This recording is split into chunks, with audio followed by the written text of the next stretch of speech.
अजित पवारांच्या राष्ट्रवादीकडून कार्यकर्ते जल्लोष करतायत। हलगीच्या तालावर पदाधिकारी नाचताना दिसतायत आणि कालपासून जेव्हापासून निवडणूक आयोगाने हा निकाल दिलाय, पक्षाचं नाव आणि चिन्ह अजित पवारांनी दिलंय, तेव्हापासून अजित पवार समर्थक संपूर्ण राज्यभरात ठिकठिकाणी जल्लोष करताना दिसतायत। कोल्हापुरात सुद्धा कार्यकर्ते हलगीच्या तालावर ठेका धरून जल्लोष साजरा करतायत। अनेक ठिकाणी फटाक्यांची आतषबाजी झाली आहे, पेढे भरवत नाचत हा आनंद साजरा करण्यात आलाय आणि अजित पवारांच्या राष्ट्रवादीला नाव आणि चिन्ह मिळाल्यामुळे सगळीकडेच अजित पवार समर्थक आनंद साजरा करतायत। कोल्हापुरात सुद्धा हलगीच्या तालावर पदाधिकाऱ्यांनी जल्लोष केलेला आहे।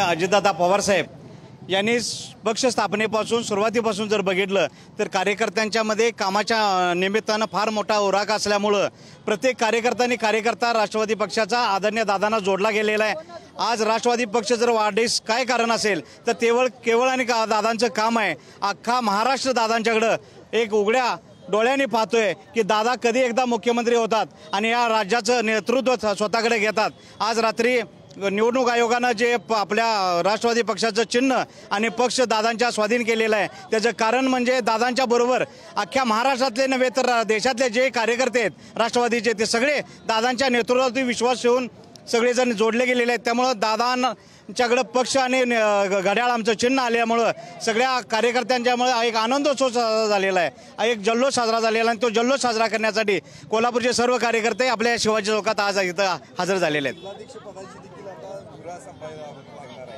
बरोबर, आज कोल्हापूर जिल्ह्याची धुरा दादांनी माझ्याकडे दिलेली आहे, आदरणीय मुश्रीफ साहेबांनी माझ्याकडे दिलेले आहे। मी निश्चितपणे आपल्याला सांगू इच्छितो की आज जिल्ह्याच्या कानाकोपऱ्यापर्यंत आपला राष्ट्रवादीचा कार्यकर्ता कसा त्या ठिकाणी आपला पोहोचेल, प्रत्येक गावामध्ये राष्ट्रवादी पक्षाची शाखा कशी होईल, प्रत्येक गावामध्ये